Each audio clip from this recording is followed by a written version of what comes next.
Well, here we are. Okay, here we are. Neither of us are the richest man in the world. Nope, I am not. I don't even think But I would rank in probably the top 3 million, 5 million, 10 million. I don't know. I feel like I'm deep in the however many digits, like 12 digit.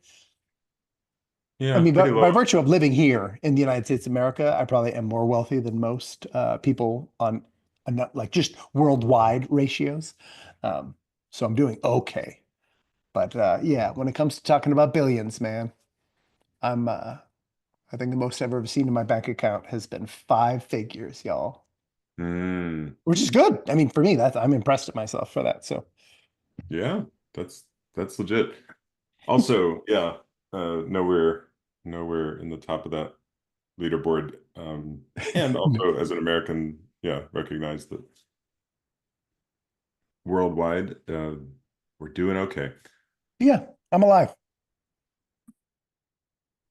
So we are here to talk about the richest man in the world. Yeah, And the question is Elon Musk a super villain? which I if am he straight up was, if that was an easy question to answer, we would be living in very cool times. I mean, he definitely is like in the Lex Luthor. Uh, and I'm saying Lex Luthor, which I'm already bothers me, but I feel like I've been convinced by social repetition to say Lex Luthor instead of Lex Luthor, which is how I hmm, pronounced it most of my life. But I've heard Luthor for whatever reason, it's repeated over and over again. As soon as I said it, I felt like I'd submitted to some sort of, sort of cultish repetition, which may factor into today's conversation. Um, he would be a cool supervillain. He's like slightly autistic. He's got a strangely like kind of square shaped head. He That trick with a rocket, guys. I don't know about y'all, but when that rocket piece landed back on the armature, what did that happen like a month ago? That was like that was the coolest space related, like space flight related thing I think I've seen. A maybe most impressive in my life. At the very least, second most impressive to like actually seeing footage from Mars, like the Mars rover. That was pretty amazing. But it just wasn't as dynamic because it was like the images were, I was like, okay, it looks like a bunch of dirt and hills. I mean, it's cool to know what it is and the fact that, like, hey, human beings, we did it. But I don't know about you, Andy. And I'm kind of bummed because I feel like we're in a world where the most of left-wing media has decided that he is a supervillain and they don't really report on his coolnesses anymore.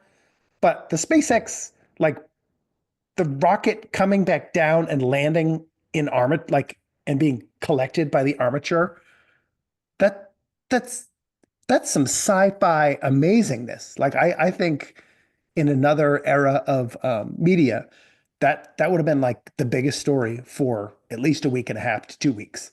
Like people would still be talking about that. Did you watch that footage? I think that's one of the coolest. And again, I'm not even like big into like aeronautics or whatever, but um, I thought that was super cool. I was like, we've never done that. We've pretty much been throwing trash into space and into the bottom of the ocean since the beginning of the space program. But we just like you could land the rocket part, it doesn't just fall into the ocean off of Cape Canaveral.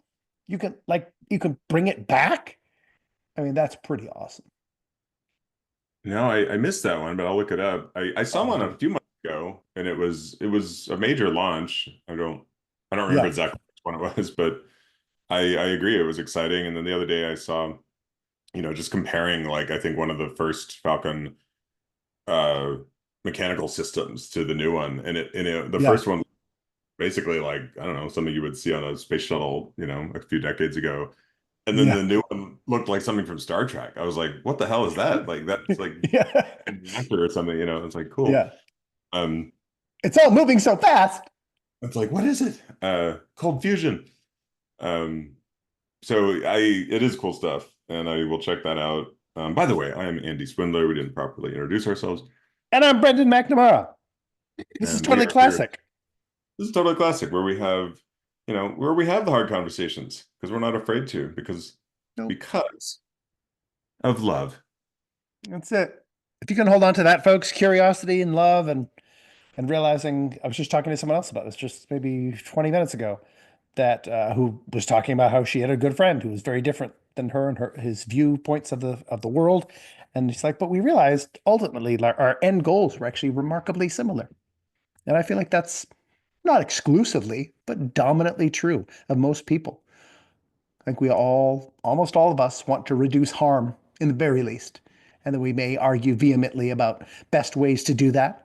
And people may think one person's way is going to actually increase harm, and the other person thinks the other thing about the other person's way. And that's mostly what we're arguing about. But the nice part is that most of the messaging we see on a daily basis that this these distances are whatever uh, that we sit on both sides intransigent and vehemently opposed to each other's end goals is just not really true. We're all humans trying to figure it out. Some of us better at different things than others, and we need each other. Do we even need a intergalactic automotive mogul slash media mogul tampering in our daily existence? I don't know. I don't know. Is he a supervillain? My immediate assumption is no. So pre-conversation, I'm going to say no. He's not a supervillain. He's just like a regular, oh, well, an irregular rich guy um, who has happened to land himself or has expertly climbed his way into an enormous amount of relevance culturally and technologically. I mean, SpaceX just like this is another story that received under like way too little traction because I think the like left bias media hates decided to start hating him after he took over Twitter and made it less lefty because it was very dominantly lefty. As a whatever recent CNN story I sent you yesterday indicated, it was something like 70 something percent left leaning users, and now it is in the realm of 48% left, 47% right, which is much closer to what our actual nation is like. And I know for those of us who have experienced 2 years of headlines about how he basically destroyed it, and it's a bastion of right wing extremism, conservative radicalism. Statistically speaking, that's not accurate. And it was just like super lefty before, and now it's just less lefty, which is cool. I was on it either way. Um, but he has, if he wasn't so hated by the people who's essentially in many ways who he, so I guess in some ways muscled out of dominance in an arena. Maybe that's why they're mad. We would have also heard about how SpaceX had to go and be part of the sort of transpo mission for people on the International Space Station. And I mean, it's pretty wild that the richest man in the world is living in our country at the moment. We see his automobiles, the automobiles for his major automotive company on the streets for years was heralded as like an environmental hero because of that. And then when he got And into now the this, Cybertrucks are taking over, at yeah, least where I live. Cybertracks are all over the place. I think they're super cool. I think mostly men like them. Women, I do not know a single woman who likes those things. Um, but Very yeah, and then reminds me of SpaceX Blade is Runner, huge. you know. Yes. Yeah. I love them. They look like a kid's version of future cars, which is I'm all for it. Exactly. As many as close to right angles as I can get on a motor vehicle, the happier I am. I know aerodynamics fans out there are like, how dare you?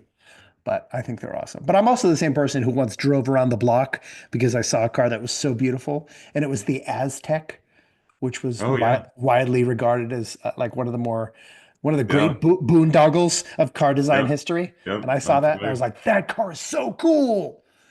People A hated it. Pontiac, if I'm not mistaken. It was pretty great.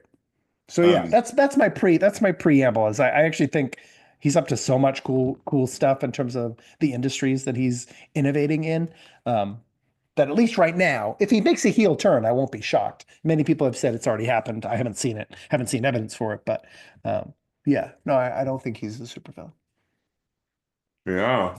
Well, in one of the articles you sent from the New Yeah. Yorker, I pulled this quote from a Saturday Night Live monologue in 2021, where I guess he said, "I reinvented electric cars and I'm sending people to Mars in a rocket ship. Did you think I was also going to be a chill, normal dude?" Well, yeah, that kind of, Yeah. back in the day, I was very excited about Tesla. I remember sitting in the Tesla Roadster in 2012. Mm, Really, before they were common on the streets. Well, now you're yeah. on. the Roadster at all, but before he had released all the rest of it. Um, and yeah, I remember feeling like, wow, this is the closest we have to Tony Stark, right? This Yeah. is our Iron Man, you know, Yep. and that was before, I don't know, that SpaceX I still think wasn't terribly visible back then. You know, that was No. around, but it was probably just super early research and development stuff. Yep. Um, I've always wanted to like him. At one point, I lent him $1,000 because I thought I was going to buy a Tesla 3, Oh and yeah. my maybe still gripped somewhat by the left-wing bias. I'm glad I don't have a Tesla now. I'm actually fond of the Mustang. I don't know. I don't need a car. We'll see what happens. Uh, but one thought about supervillains is they always have clear evil plans. Now, those Yes. plans are usually not known to very many people other than the audience and of course the spy they reveal everything to before they leave the room, you know, Yes, it's totally. got spy to escape. Those are the Yeah. times when the plans are always. Yeah. So that's one lens I'm looking through here. Is like, okay, well, you know, there's lots of ways we can evaluate him, Yeah. not like him, what he's done with these very powerful platforms and businesses, how he shows up as a personality, all that kind of stuff. I just Yeah. generally have a bias that no single human being should really accumulate that much power and wealth. Uh, but none of it, I see no evidence that he has an Yeah. evil plan behind all of it. You know, if Yeah. anything, I don't, he doesn't strike me as terribly altruistic, at least not in a maybe in a progressive framing where it's like, hey, we should Oh, care interesting. about Yeah. people. Yeah. Um, Yeah. but I have a friend I really respect who does a lot of environmental work who years ago said, look, at the end of the day, history will probably regard him as doing more for humanity than anybody in terms of actually shifting industries to clean energy and, you know, Yeah. major Yeah. moves that affect humanity in ways that, um, you know, your average sort of social justice warrior doesn't necessarily think about or work on, you know. Yeah. Well, yeah, by virtue of most people not having accumulated said capital and power, then our ability to influence is obviously greatly diminished relative to someone who has both. Yeah, I found it fascinating. Just I feel like that narrative generally existed. Even if we're like, I would assume most people are skeptical of the ultra anything. I'm skeptical of ultra marathoners. What are they running from? So the ultra rich certainly falls in that category. But it's been interesting to me that I feel like just around 2 years ago, the narrative switched around him entirely, where he was widely regarded as like heroic, like an ethical, like a relatively ethical businessman, as much as that's possible when you accumulate, whatever, 300 and something $billion. Um, Which but just went that, up.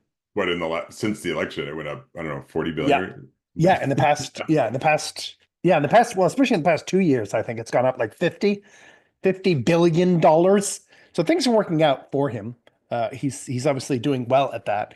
I do find it hilarious, even more hilarious when you'll see everyone online will of course insult any person, but when people just call him like an idiot, you're like, oh, Elon Musk is an idiot. You'd be like, well, hold on a second, just hold on a moment here. He's a lot of Like, things, but he's probably not an idiot. he's probably not an idiot. I'm But I just get like, that because that was yeah, my I love my dad, but his yeah. default like road rage thing was like idiot. Yeah. Idiot. Obviously an idiot. Obviously an idiot, which it's a technical term. I think actually means like it's a low IQ. I'm sure of a very specific range. He doesn't seem low IQ. Like to listen to him talk, I mean, he doesn't strike you as like, oh my gosh, this is the most erudite and eloquent human being I've ever heard in my life. Obviously, he's done many like multiple hour interviews. So anyone can go access those things. He's slightly awkward, but his ability, obviously, to synthesize areas of expertise to help lead and coerce efforts and results out of people is pretty. I mean, you wouldn't call it unparalleled because there's too many great things that have happened under leadership throughout human history, but at least in our moment, it's pretty alarming and amazing. And I think the one cool thing about what he's up to is that we get to see so much of what he does. Like you get to watch Right. space shuttles fly into the sky. Like you can be These are like, consumer products. I mean, they're yeah, like you said, I mean, I'm sure I don't have to walk more than yeah, probably one block to see a Tesla in yeah. my So they're out there, and then you can hop. He bought Twitter. He renamed it X. I will no disrespect to him at all, but I'll never call it that. Um, I use I that. noticed that. I noticed that. I mean, Yeah. that's Sears Tower level. Yeah, I don't understand. X is not better. I mean, because it's too late. It's the language is all in there, like retweet, tweet. He tweeted me, like Well, tweet that all was my first comes from question. It was like, Twitter. well, Yeah. what the hell do you do with the rest of the language, Yeah. man? Are you What RX? You can't am I RX Xing because now? that's yeah, you can't exit. You can't because that means to cut something out across some he's obsessed with X. He's trying to rename like SpaceX, obviously, but like he had other companies that he would try to rename X. And then nobody He even loves it. picked up the headline Exodus. I'm like, Exodus, the mass exodus we've faced in the past two what weeks. is Yeah. going on here? Yeah. Well, and that's okay. And so what happened the past couple of weeks is what made the post-election. Now it's happened multiple times, and again, the news likes to report on it. I think because more people get their news from Twitter than they do from major news organizations. I think it's largely a degree of this is just jealousy. This is just covetousness, and so they're trying to take this guy down or make it look extra nefarious. I didn't see near this volume of um, of chatter from media institutions when Bezos bought the Washington Post. There was a little, but there wasn't this amount, and it wasn't every week. But there was definitely like I think there's a Schadenfreude of wanting to see a really successful person fail. There's the irritation from leftists of being like, "Wait, we used to dominate the space. We used to actually be dominating the space so much we could censor and kick people off who didn't agree to our orthodoxy." And now it's a little Wild West and it's a little crazy. Or really, but as we just found out yesterday, or I found out literally yesterday, um, Twitter is actually more representative of the general population. But right after the election, in which he decided to involve himself to a degree that I found fascinating, in some ways, people are like, this is terrible. I was like, I like that it's, again, what he gets up to, I sort of like because I like that he's so transparent. He's literally out on stage, literally talking in Pennsylvania to a crowd of people, like, and just talking for 2 hours, answering questions. Like, here's the richest man in the world just standing on stage answering questions about, like, how to register to vote. I was like, this is pretty basic level stuff. And I would say most scary supervillains, most scary like billionaires up to who knows what malevolent intent, you don't know them. Like I don't know who the CEO of Lockheed Martin is, and they literally, I mean, they're the Tony Starks of our era. They're the ones making things that blow children to smithereens, and we're like, well, yes, and sure, maybe they donated $1 billion here over this past year, 10 years, and $1 billion here these past 10 years, and that might have fostered some sort of general sense of them. But we don't get the same. It's weird to me that Musk gets more supervillain coverage than say, I don't know, makers of weapons of mass destruction. Like so that I mostly think the supervillain narrative about him is largely hogwash. But again, I could be duped. I've studied human beings my whole life as a bit of a maybe spectrum person and actor my whole life, and we have so much footage of him talking that I'm like, oh no, he's just like an awkward guy who gets obsessed with things and then tries to make things happen. He seems pretty normal. He seems pretty trustworthy. Again, maybe I'm a dupe, but he seems pretty trustworthy in terms of like I don't assume he's going to be entirely ethical in the way that I would present ethics in terms of business. Like I bet he would jump out of any deal that he felt like he could legally get away with getting out of in order to make money.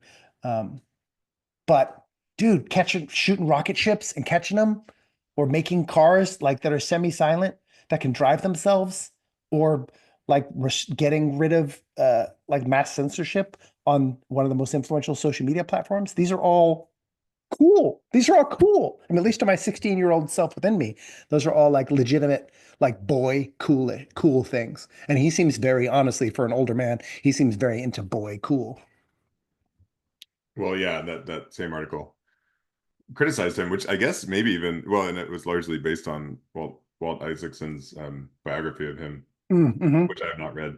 No, But nor have I. I think there was also like a part of Isaacson's conclusion was that this sort of man boy, Yeah. which I don't know. I think some of you would have to be like it's Yeah. that childlike wonder and to the stuff we dreamed of. I mean, it's the sci-fi that many of us were playing with or dreaming about. I was just thinking about Bond villains, and maybe Elliot Carver Yes. is the closest match from Yeah. 1997, Tomorrow Never Dies. A lot of that's because he was this media mogul, so he was a very Yes. out Yeah. there figure. A lot of villains, at least in the Bond world, and in general, I would say are more hidden. Like the nature Yes. of supervillain is to be hidden away. Uh, Yes. and so in that article also mentioned the Saturday Night Live monologue, and something else he mentioned in that monologue is that he has Asperger's, uh, which does to me humanize him in a way, because I have to like check my bias there. Like I was like, oh, like how much of my Yeah. sort of not liking him is based on, yeah, maybe he's awkward or doesn't Yeah. emote in the way that I think that I translate to like, oh, you genuinely care about humanity and Yeah. Yeah. beings. And I think people still hated on him even for that, right? Like the neurodivergent folks were like, oh, well, now you're Yes. like, trying to join, Yes. join our party and Yeah. put a smoke screen around your supervillainy. So Yeah. And he's an immigrant. He's overweight, and he's neurodivergent, neuroatypical. So he's got at least 3 points in the intersectional lottery. So you're already like, well, that seems weird because he is the richest. He's on paper. Let's continually say that. He's on paper the richest man in the world.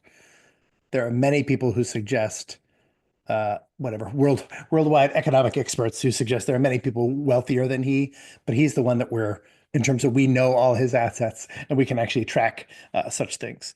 There are some Russian oligarchs and some sheikhs who have some emirs who have fortunes that arguably might be larger, but at least for our tabulation in our Forbes list kind of tabulation. and Um, I want to thank you for the correction. I said neurodivergent, and I think yeah. neuroatypical is an upgrade. Oh, is it? Yeah, I don't know. I've seen them both used, and I just try to I throw them all at the wall. Well, I think the problem with divergent is it's like it suggests there's a norm, Yeah, and which there is statistically. Yeah, I mean that's how we. Yeah, right. So yeah, in a woke sense, which I know you're all about, yes, yes, uh, we don't want to say that there are norms. yes, yes. Except for Norm Macdonald or Norm from Cheers. Yes. There are Normans. There are Normans who can be shortened, but we shouldn't say there are norms, meaning adding ethical weight to that which is the norm. Unless you're a pragmatist, in which case survival dictates ethics, in which case you could say that. But I'm not a pragmatist in that sense. Um, yeah, I think honestly, I think what he's up to is cool. Again, I've been on, I don't know, you left Twitter years ago, right? That's kind of, I think, to me, that's the place. There's been some Congress about his, I think I sent you the thing. People were saying like he was meddling in the Russia-Ukraine election, not election, in the Russia-Ukraine war because he was providing Starlink, but he was like not providing it in actual like battlefield areas, which to me makes Mm. perfect ethical sense. I don't understand why people are mad. I mean, you'd be like, okay, I'll provide it, but I can't provide it when you're like literally there killing people. That makes perfect Mm. sense to me. Why wouldn't you be like, yeah, can you keep us connected so we can make sure when we're firing these missiles that we really know where they are? I'd be like, no, no. I mean, like, what? We don't want our supervillains to that'd be super villainish to me if you're like, yes, and then I help them locate and destroy other human beings. I mean, for Yeah, business sense, you don't want to ruin any of your contracts anywhere. And then on a secondary sense, yeah, I don't want to help you kill people. No thanks. yeah, in the sense of human flourishing and attaching ethics to being anti-war, which I believe we Yeah. both basically are. Yeah, we both That, hear that that way. also That's makes that is a sense. bias. That's something we actually agree on. We totally do. No, I get what you're saying, but in the sense that it's like, oh no, Russia's the bad guy and Ukraine's the good guy, and we want to, defend the good guy. I think that's probably where people were coming from. I Like, think well, so no, too. of course we Yeah. should do this. Yeah. When When I think they're both bad guys. Same thing with Israel Palestine. It was like we're talking bad guys fighting bad guys, fighting bad guys, fighting bad guys. And who dies most of the time is people who just are trying to go to work. Mostly. Mostly just people trying to go to work or school or to the hospital or whatever.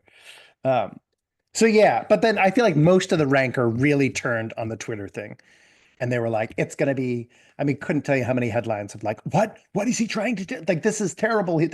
Somehow they were like, pundits were on television saying the government should intervene and stop him from buying. I was like, tech bros buy stuff all the time. I don't understand how it's a big deal. But at the time he was saying like he bought it in order to save free speech.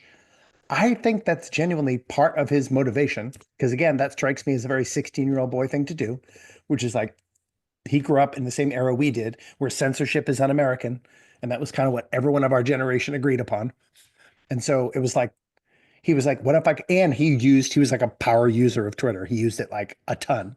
And so he's like, why don't I? To me, it's hilarious. It's like your favorite, if you're a rich kid, it's like Richie Rich. You're like, you go to this amusement park so much that you're like, I love it. And then one day you go and it's closed and you're like, I don't want it to be closed. And then you buy it. And then you're like, now it's open for me. So it felt a little bit like that, like a little insouciant little boy. But also, it was a significant issue. Like because of censorship on Twitter, literally a case was tried before the Supreme Court to stop the government. And all the judges agreed that the standard, like it had, the First Amendment had been violated. But the only reason it didn't, sort of wasn't a victorious case in terms of anti censorship was that they hadn't been able to prove continual and future harm. They proved past harm, so they'd done it. And I was like, so this is pretty significant. And censorship abounds, as we've examined on this show. YouTube, Meta, Facebook, Instagram, TikTok. It's all over, and Google does its own curational censorship, as it were, all the time. So then he was correct, and at least I've experienced being on Twitter previously because I've been on it for about 12 years, 14 years. It is less censored now than it was previously. There are still circumstances. There was someone notably censored since he bought it, who was sharing data on where his jets were flying and landing. Now, is that not being a free speech absolutist? Certainly. I think people could accuse him of hypocrisy there. Again, I understand it though. If you're like, I don't want, this is literally providing people moment by moment evidence on how to target me for literal harm. You know what I mean? And I would assume same thing if you're the richest man in the world, or you're a president, or the vice president, or whatever influential senator that you kind of, or if you're Taylor Swift, people were doing that with Taylor Swift, like marking her like comings and goings, and I was like, I don't know, that does seem, it's not specifically endangering, but I do understand it as a threat and a danger for people of that level who have tons of fans, but people who absolutely want to see you dead because they think you're the devil or a supervillain or whatever. Yeah. But in general, he made it a lot better of a platform than it was previously. And we've seen now that again, the platform has now become more equal. So now it's just kind of like it's still majority liberal, majority progressive, or leftist, I would say, probably more than anything. It's majority Democrat by 1%. But I was like, that seems pretty good. Like that would seem like a quantitative improvement from something that was like 72% one way, I would Yeah. think. Well, and it's funny charting my own, evolution because I don't use the platform much. Yeah. I was very excited about all the major social media platforms around 2008 when they were coming Yeah. out, Yeah. 2007. Yeah. I ran a digital agency, so we were experimenting with all kinds of things, teaching people how to use them. And I was Yeah. very Yeah. much like in the early wave of like, I don't know, the Clue Train Manifesto, like, oh my God, this is gonna like democratize, everybody gets a voice and Yeah. tracking some of the major revolutions, that Twitter enabled over the years. And um I think I just have realized my main hangup with Twitter, I suppose, was just that I don't think I can necessarily blame on Twitter. Oh, I okay. find the fire hose format of information to be overwhelming. And Oh, interesting. I Yeah. did not do a good job. If anything, I should applaud Twitter because there are tools. You can set up lists, you can set up filters, you can set up, you can set up Yeah. ways to Yeah. sort of curate this fire hose. Yes. And by the way, that's what they literally called it in the API back in the day. It's like, oh, you could have, if you had access to the Twitter fire hose, then you were really playing Yeah. playing with water. Yeah. Uh, Now you're in there with the big dogs. but anyway, yeah. So I don't. It's like yeah, it's funny. A lot of times in this, you're coming from research, and I'm coming from more personal experience. And in this case, Yeah. I'm like, I'm still on it technically. I still click on articles you send. It's funny Yeah. because I'll Yeah. repost stuff sometimes, and I'll be like, oh, this is interesting. I'll repost it. I have Yeah. no idea if any. I don't look at my notifications. I'm not interacting with anybody in any meaningful way. Yeah. Yeah. And I think that's my challenge with a lot of social media. Two challenges. One is a lot of it became a big ad network. It's especially Oh, true so heavy. Yeah. with Facebook, and then just yeah, like how much of this feels like genuine human interaction. And I Yeah. think I just got to the point where like it just doesn't. We're just bouncing off each other. And that's something I appreciate because I think, people a lot of times, perceive you as antagonistic, but I think what you're actually striving for is like, hey, can we actually meet on this thing and not just bounce each other off each other's ideologies and Yeah, identity? yeah, yeah. Um, Let's so yeah, to I me, I have was to, like, Twitter's so good for proving it. You know what I mean? You're like, okay, that's a position. Cool, prove it. It's easy to link things. Facebook is like this as well. But Twitter just I think because of that fire hose, it feels fast. So you're like, let's do it. Let's go. Let's go. Bang it in, bang it in, bang it in. Go. Now it's somewhat dangerous in that you can like call in mobs easier than I think you can on Facebook. Meaning like people, I've had this where in long degrees of Congress, someone will kind of call in, like retweet a bunch of the responses, which will then go to their followers. And then all of a sudden, anywhere the from like pile on. seven to 14 people will show up and be like, what's up, dickhead? And you're like, oh, and here we go. Great. So that exists. I can understand if people are like, oh my gosh, I don't want to deal with like mobs of people. I mean, you can always, the nice thing I like about it, you can simplify it instantly. Anytime you're on it, you just click following and then you only see people you follow immediately.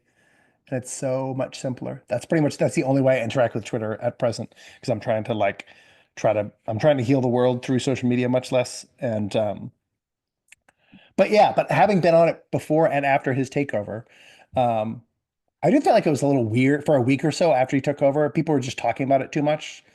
And I also went away and came back from Twitter probably throughout that like 14 years or so I've been on it, where I left for like 4 years and hadn't touched it, and then came back in around like 2018, maybe 2017, and it was like Trump Central. Before I left, it was pretty much Black Twitter. Like it was felt like a majority Black like platform. And then I came back and it was like Trump Twitter, where people were talking about Trump and he was like dominating the space. I'm sure for people now who have gone away and come back, it probably feels like Musk Twitter because it's kind of similar, where there's one figure who like everyone's kind of constantly like referencing back to. But I feel like because of what Twitter offers, it's like you can speak truth to power directly and get responses. We're on face like I've never, even before I left Facebook, I never got the sense where people were putting up their own Facebook posts. If it was like congressman, blah blah blah blah. Yeah. Yeah. Whereas on Twitter, you're like, some epidemiologist says this is hogwash, puts up a study. I can go and respond to them and be like, well, but here, this RCT here in 2015 found this opposite effect. And they could be like, well, this one was better powered. And then you start going through you literally start parsing through Right. the specifics of scientific research with an epidemiologist. Like to me, that's the addictive nature of it, which is the ability to actually speak directly to like JD Vance or whatever responds to people on Twitter. So you can literally, if he says something, be like, yeah, well, you're a couch Yeah. effer or whatever. And, Well, or celebrities, or yeah, you're right. Like yeah, it's in a lot of cases you've been able to, cut right through. And yeah, look, I mean, based on, especially some of the things you shared recently about it becoming more representative of the actual makeup of the country and my own, um, I don't know, shift hopefully back to the idea of actual free speech. We've done whole episodes on free speech. yeah, yeah, Musk declares himself a free speech absolutist. I don't know if I'd exactly claim that identity, but yeah, it's like the minute you start drawing lines, like it's a pretty slippery slope. And the yeah, so some of the examples were like, oh, they've reactivated accounts of, I don't know, whatever. Like, there was the one about hate speech, and it's like, gosh, yeah, like what do we even mean by hate speech? How do we name that? Who are we? Like, gosh, like yeah, good Lord, like how do we start to parse that conversation in a meaningful way? So I'm basically in favor of just opening the platform back up as he's done. That seems like an improvement, just in the sense of yeah, what you often loud, which is let's just have an open platform, and if yeah. Let's just go. and people are gonna say what they're gonna say, and my mission, a lot of my mission outside of this podcast is like, look, I don't think the answer is gonna come from like censorship. I think the answer is going to come Yeah, from humanity, right? Like how can yeah, we, if we all were to agree, which is impossible, but if we were all to agree that that's even a bad behavior or a bad thing to say to begin with, yeah, what's under it? Where's somebody coming from? What does it really mean? How do we have that yeah, conversation? yeah. And what do we do about things that we just don't like? Like I don't like chocolate chip cookies with nuts in them. So whenever someone hands me a chocolate chip cookie and they don't tell me it has nuts in it, and then I take a bite of it, I will meet the textbook definition of offended. I believe it's been done somewhat on purpose to me, and it caused me the harm of alarm and discomfort and disappointment. But I don't think those should be banned. Uh, Same thing with hate speech to me. And yes, they're similar to nuts and cookies. Yes, I feel that adamantly about chocolate chip cookies. It's one of the few things I would go to war for. If people try to ban chocolate chip cookies, if RFK tries to ban chocolate chip cookies, guys, I will join. I'll join a militia. I will join a weather underground. But likewise for hate speech, where you're like, okay, who determines what hate speech is? Are we allowed to say things, hateful things? Yes. Is sometimes it okay to say hateful things? Because, well, sure, it has. I mean, if killing is allowable, if there's such a thing as justifiable homicide, there certainly is just such a thing as justifiable hate speech. So then we can't blanket dismiss it. Also, at least in our country, it's fully protected. Also, we don't ever really want to hand anybody else the keys of determining what is and isn't offensive, like what isn't speech that we can and can't say. So in all those ways, that's been really quite delightful. And I don't understand it just again from a former Democrat leaning association throughout my life. I don't understand how it ever became a thing that we people would want to try to shut that down, or we would look at that as somehow evidence of bad stuff. Because every social media platform I've ever been on, disgusting things are there. They're there. They're all over the place. They're Well, in, no, you the know, reason some they're not there is we've outsourced it to some, you know, sorry, I don't mean they're sorry, but their job is certainly sorry to like sit there all day looking at the absolute worst content that a robot has. yes. Is this bad enough to get rid of? Yeah. And I just sat through 3 years, as did everyone else, on like, I don't maybe they did it on Facebook too, because they did it on Meta and Instagram, where like at the bottom of any time I would post on certain subjects, they would immediately put an ad on there so you could click and go to the CDC website. I was like, they just did that for years. I was like, stop sticking ads on everything I talk about. First of all, and they'll often link to things that are irrelevant, they really have no actual bearing on what I'm talking about. Or I would share like an RCT, like a placebo, double-blind, placebo-controlled, random controlled trial, and then they would post like a CDC link on like guidelines. And I was like, what is happening here? Like this is no, like you lose. That's literally like forcing someone. If you ever played the game War, where you take out cards and you just flip over whoever has the highest card wins. I mean, to some degree, putting up the result of like a placebo-controlled, randomized controlled trial, it like that's a face card. You're putting up a jack or a queen, and so they'll be like, "Nope, linking here to a four." So they win because they control the game, but they're literally cheating, and they're cheating other people's brains because they're saying like, "Well, this counts just as much." You're like, what are you talking about? No, it's not them saying stuff versus me saying stuff. I'm literally like, here's the result of so when I was like, oh dang, we've ankled science and we've jumped into the world of censoring or being so concerned about hate speech that we want to overturn all precedent on what the First Amendment means. I was like, this is all crazy. And to me, the fervor against Musk has really risen from that. Now, to me, the thing I most understand, this is the strongest case, is his being involved in this, and of course he names it after the Bitcoin or whatever cryptocurrency he's into, Dogecoin. Hmm. So the Doge, the Department of Government Efficiency. Now, I don't know how real that is. If anyone knows about like industrial efficiency, I do assume he probably would have some significant expertise in that area. And he's also done so in dealing with multiple government contracts because of Starlink and SpaceX specifically. Um, so that makes sense rationally in terms of like he has the experience for such a role. He's supposedly running like multiple pretty massive companies that most people just would manage one of.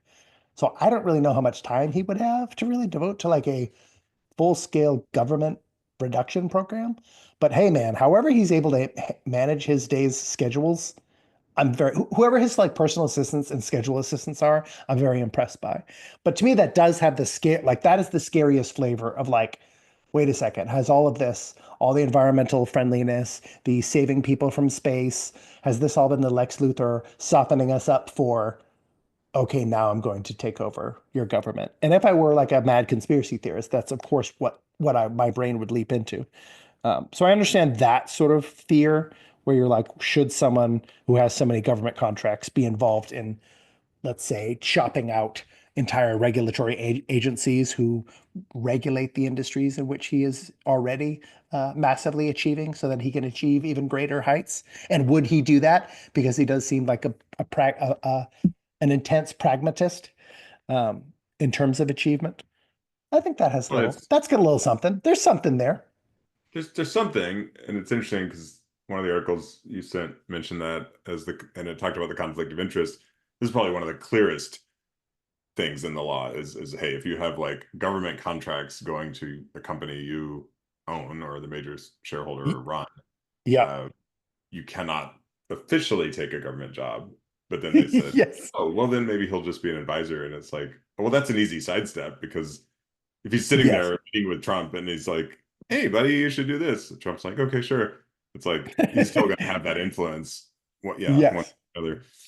Um, Yes. Which I don't think is atypical. And again, to me, the one good thing about it is it's out in the open. Like we're all watching it. We're all watching it happen. There's no surprise. There's no like, oh, when you go to whatever politicaldonations.com and you realize, oh, I didn't know Pfizer gave $1 million to both the inauguration of Donald Trump and of Biden, just the inauguration event. You're like, oh, that's curious. So you have to search for that. I mean, the one good thing is you're like, well, we know what companies he has, and we know what he's in there dealing with.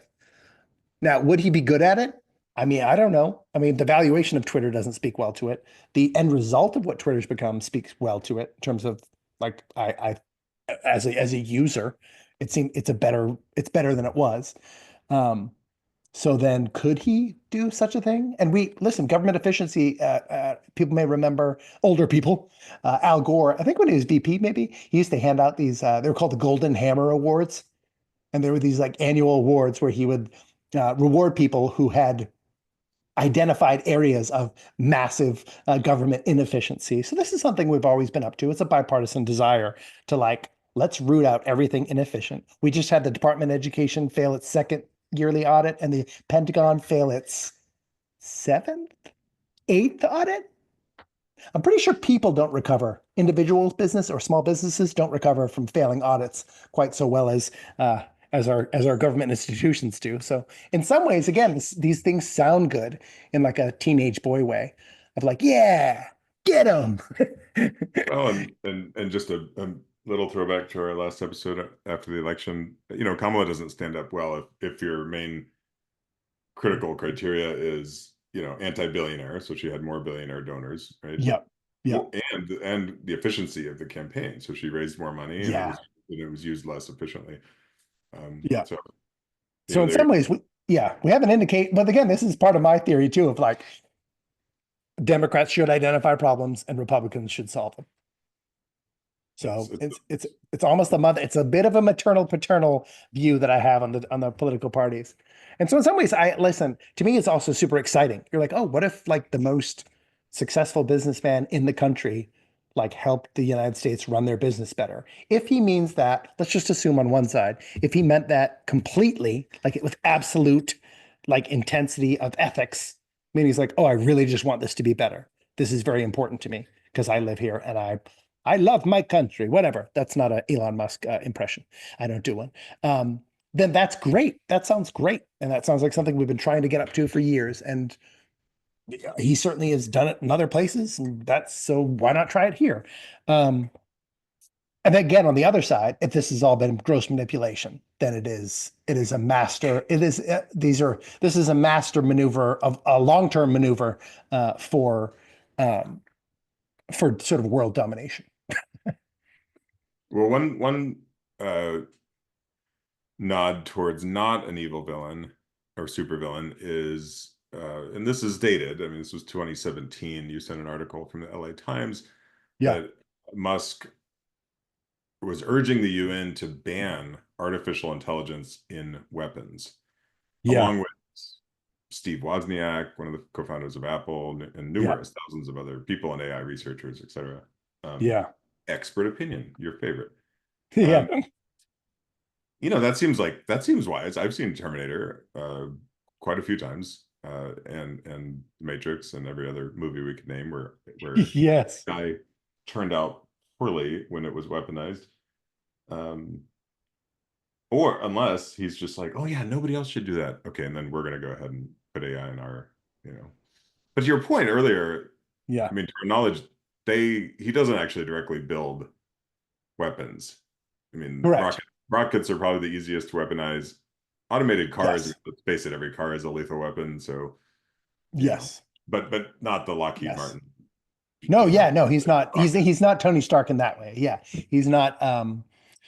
Yeah, obviously Starlink stuff is relevant for satellite imaging as well as satellite guided controls on things. And yes, he makes things that are ancillary. And I believe he's categorized, at least according to his own claim, he is categorized as a like a I don't know what's the word, but almost like an arms, whatever the category of similar arms manufacturer is in terms of his government contracts because of rocket technology being central to placing satellite technology that could be used as weaponry, and rockets themselves contain Yeah, the technology to launch missiles, et cetera, et cetera. So he's considered as such. And I guess one of the lawsuits he's often complained about is he was like, I'm in a catch 22 because I'm that type of contractor. I can't hire immigrants for certain roles, but then he's being sued by the government because he hasn't fulfilled the federal contractor quota as to immigrant employing immigrants. And he was like, I can't do it either way.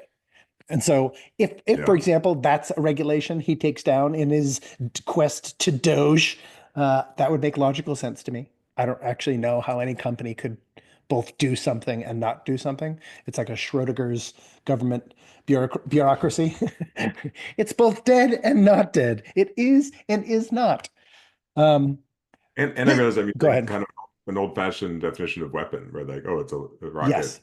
Even a new-fashioned laser or something, it's like, well, it's Yeah. still like a thing that, physically, tangibly destroys. But the reality Yes. is that I think we dance around on this show quite a bit, is how social influence can be weaponized, manipulated, Absolutely. Sure. Yeah. Yeah. and that art, obviously that's pretty much always been true, but that art form is basically being constantly upgraded and perfected and scale. Yeah, and challenged. And then one of the reasons this has been a topic of ours. I think I'm looking back on our threads, and it's been going back for at least a year. There's Elon Musk supervillain things in 2022. There's stuff about Musk that related to this general topic.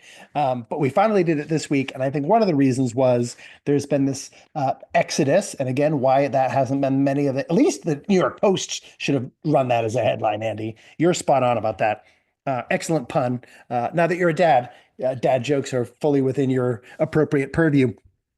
But hundreds of thousands of people have left Twitter, even announcing their departure. I'm leaving, and are going not to Threads this time because that failed, but or failed to be like a substantive retort, but Blue Sky, which is a company that pretty much seems like a Twitter clone. Let's be honest, it's Twitter, it's Twitterian, it's a Twitter replacement. It's not. I don't think people would be on Blue Sky and Twitter.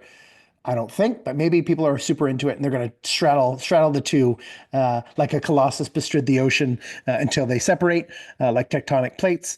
And I believe it was founded or co-founded by Jack Dorsey, the founder of Twitter, which I thought was sort of curious and strange. Um, but a lot of people have left it. And to me, this was another indication that Elon Musk is not a supervillain, but that people who hate him are actually a cadre of smaller villains.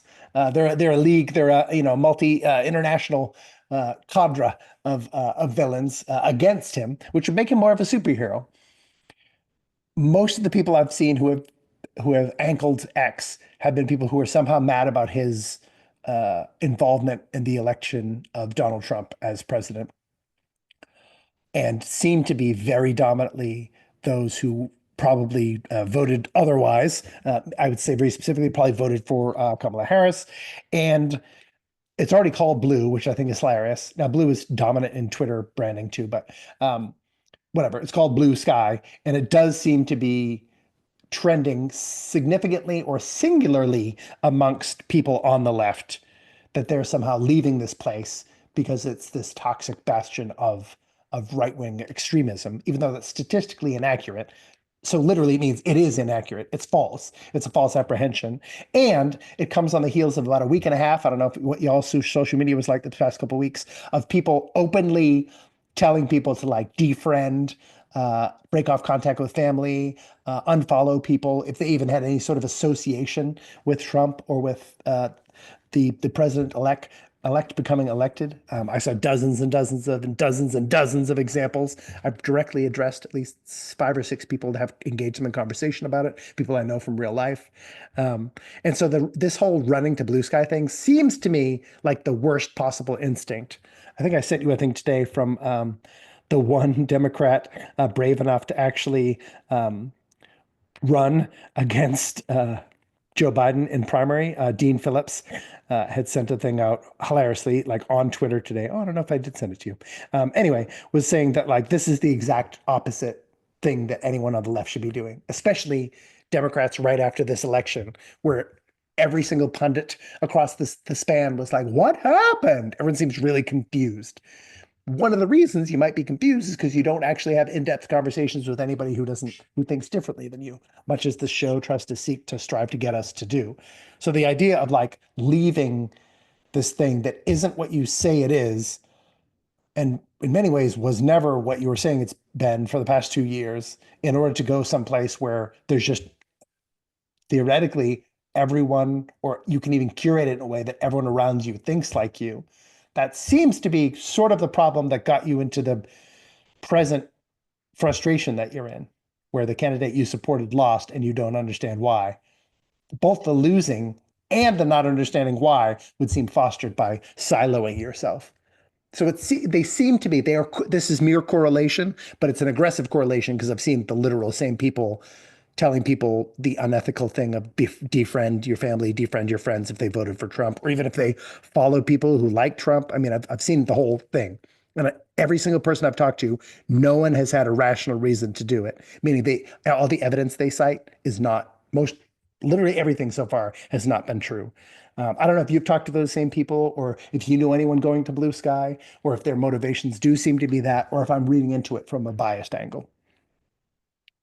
Well, I saw Mark Hamill was there, and so I hurried over to reserve my username because that's an old habit I have. I'm a swindler on like pretty much every major platform. Oh, Uh, very nice. it's worth the old land What is grab. it? Land grab. Thank you. I was looking for that word. Yeah. Um, I don't know. I agree with you fundamentally. It's like let's not run away from what we do, more direct confrontation of other Yeah. viewpoints, if that is in fact what's happening. But I can't speak much more to it than that. One thing I do want to talk about though that Yeah. feels important is Elon Musk being a dick and how much Yeah. this feeds into the supervillain narrative. So one of Mm, the lines from that yeah. Economist article was that Musk advised a European Union commissioner who had crossed him to, quote, take a big step back and to literally fuck your own face. I think that was on Twitter. Um, Wouldn't be surprised. and so, I'm just of a mind that that's probably something we should never say. Not that I want to censor somebody from saying it. I'm just like kind of like that falls in the category of like, oh gosh, I don't think that's the most healthy or congenial or collaborative way to talk to somebody. But I don't know what led to it. So Yeah. Yeah. That's the maybe thing I've more seen more research. consistently. To me, it doesn't seem very super villainish. Only because again, I have this whole, maybe I've bought into this narrative, and that's been a coddling of my own mind. This narrative of him being very kind of boy-like.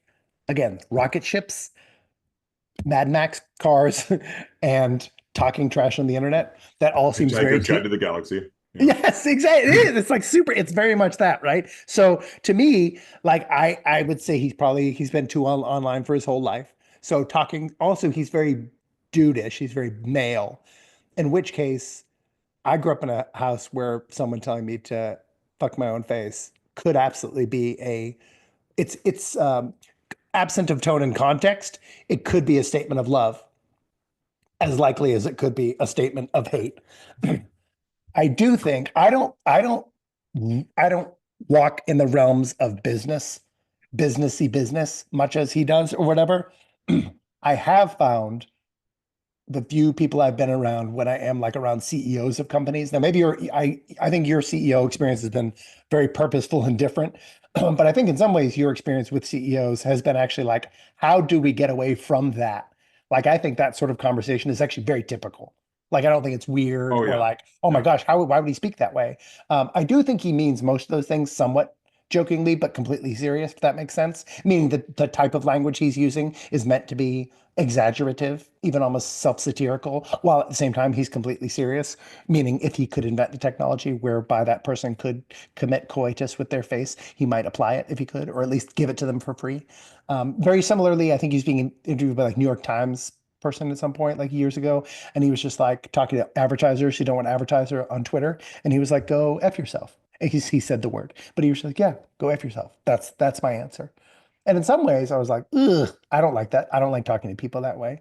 I also understand as a sentiment, meaning if you are somehow like, well, until you get your things in order and make sure there aren't mean people on your, who has time? I mean, as a person who's trying to be efficient, I don't have time for that. And honestly, telling someone to go F themselves does very clearly and quickly communicate what needs to be communicated in a way that I, being very immersed in, I think, some similar circles to yourself, speaking in endless parentheticals and searching for the proper terminology that is au courant, like I miss out on. And I sometimes think it's one of the things that we've dismissed about toxic masculinity that's a benefit of toxic masculinity, because I do find it somewhat toxic, but there are certain poisons that are very advantageous in terms of efficiency or accomplishing things. When you literally just tell someone to shut the F up, this is what we're doing. It's actually very helpful in terms of leadership. But I don't like it at all. So I do see it as it's something that continually makes me like look at him as a little boy in the negative sense, because honestly, teenage boys can be exhausting. But from an efficiency or business sense, I think of it as just unremarkable, although perhaps remarkable in certain sectors of like how you parse out. And I find it refreshing because there's no parsing. There's no like, well, let me say this, and of course, this is not an absolute statement. This doesn't apply to everyone. That he's just like, I guess if you're going to run that many companies, I was like, I'm not surprised that that is where his brain goes.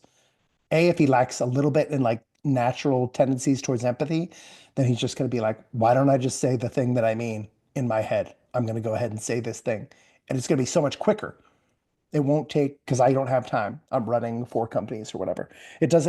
It doesn't benefit me financially or pragmatically to really explain this to you in a way and that you fully understand. Like in terms of like you understand my motivation and why I'm saying it, as opposed to it gets you to just get away from me and stop talking right now. Yeah. I mean, and even as a small business owner and CEO, like I won't pretend to understand what it's like to work at that level of scale Oh in gosh, yeah. innovation and money. Um, and I would never find that particular route to be justifiable. And yet I also am somebody who has invested so much on the other side of that coin about, you know, care and culture and checking Yeah. in and all of the things which I still believe in. And at the same Yeah. time, I absolutely understand what you are saying and have lived it to be true that efficiency and care and efficiency then leading to a couple things. Yeah. One is, the kind of traditional capitalistic success that obviously he enjoys, Yes. which we could easily criticize as if Yes. that's Oh gosh, what. yes. And at the same time, some people really just want to come to work and accomplish something really amazing with a team and go home at the end of the day and not actually have to think about all the crap that business owners have to deal with. And Yeah. efficiency can also lead to that. So there's an element of Yes.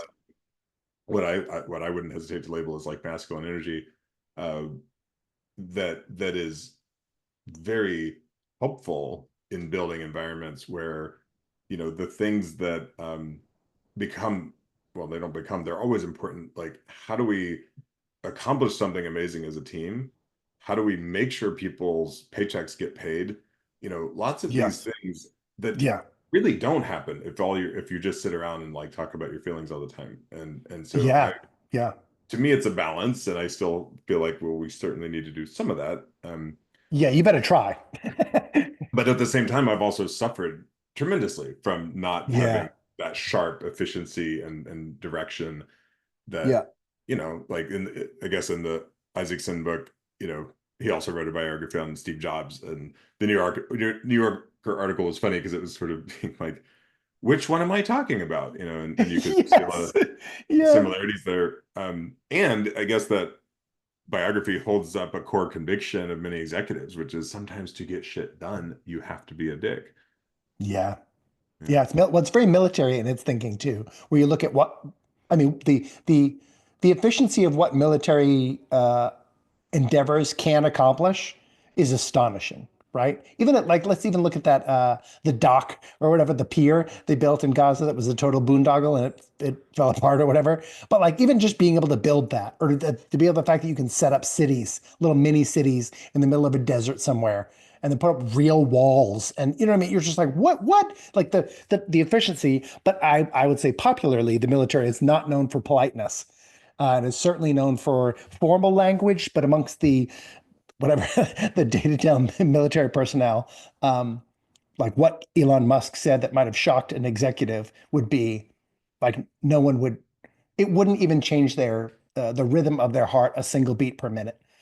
It would just be like, yeah, what do you mean? That's just like how we talk. And especially you get a bunch of dudes around each other. You get enough dudes around each other, then that becomes very prevalent. Um, Now, and it becomes, because what we've often walked about, like what's the benefit and what's the harm? And I think there's that rapid, like you're talking about, that rapid value calculation, which is if this lasts 20 more minutes, then that cascades through the rest of my day. If I just say F off and go F yourself, then that person knows where they stand. And honestly, maybe I'm done with them forever, which helps me efficiently do this, and this, which will result in a like a modular, like increment of benefit across 10,000 people. Who knows? Like, you know what I mean? It is massive. So and I think you do need a degree of autism to even fully think that way and not fall into the uh, communal cohesion concern. But I've always thought ultimately, but I think I've always looked towards that kind of leadership with slightly more affection than castigation because of that efficiency and because I don't want to do that. I'd rather be like, if I was the leader, I would want to be nice but I would want someone working like right under me to be a total dick. Somebody, somewhere in the top three of any organization has to be kind of merciless in my eyes. I was thinking of it as like like a merciless producer and like a kind director, or a merciless director and a super sweet producer. So I think of it like in terms of like making like whatever films or short films or films, movies or TV or whatever. Like someone up the top is going to be pretty kind and loving and actually genuinely care about every single person, and someone at the top has to not care at all and only really is almost only cares about the goal. Because I find it very difficult, if not impossible, to really strongly hold both of those at the same time. I mean, I think it's the call of our life to do so. I think it's imperative that we do so. I mean, you see this in the Christian call of like, love the Lord thy God with all thy heart, soul, strength, and mind. That's like the fundamental important call. That's like the goal. But then tangential to that is love your neighbor as yourself, which is communal and actually in many ways makes the first goal super hard. Because you're like, oh, and I'm supposed to love everybody else while I'm actually trying to love. It's 100% of two different things, so it's mathematically impossible.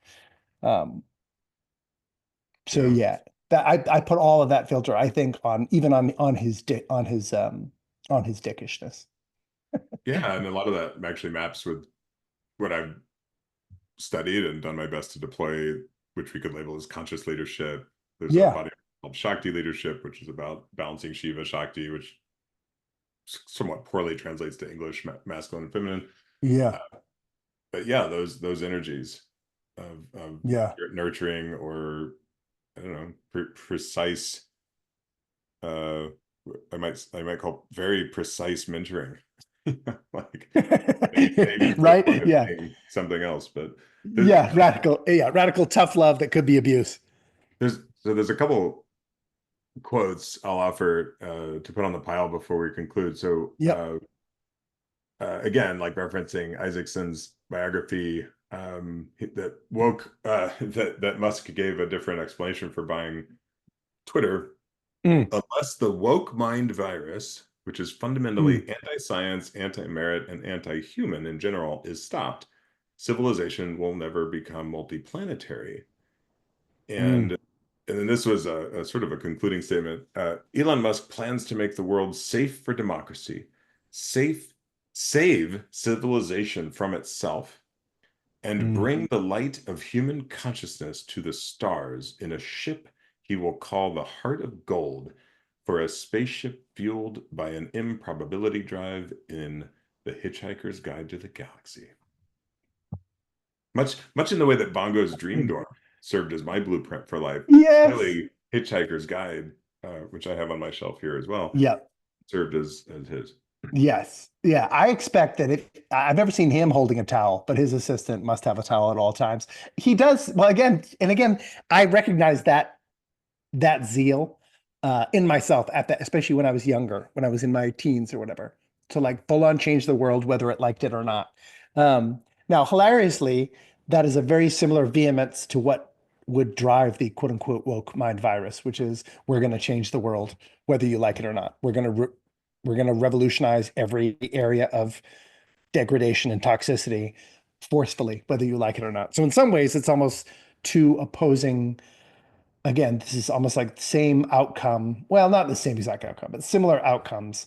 But his is more pragmatic, which again lends back to the same thing we're talking about in terms of business, meaning the wokeness does promote inefficiency and downgrades merit as its central aims.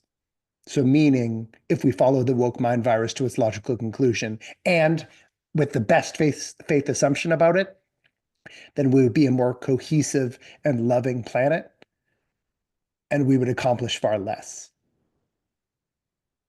singularly because again the amount of time spent in healing or in communal, it's like it's a it's sort of it's an ideal matriarchy, and in his way it's sort of the ideal patriarchy, which is F all the bullshit.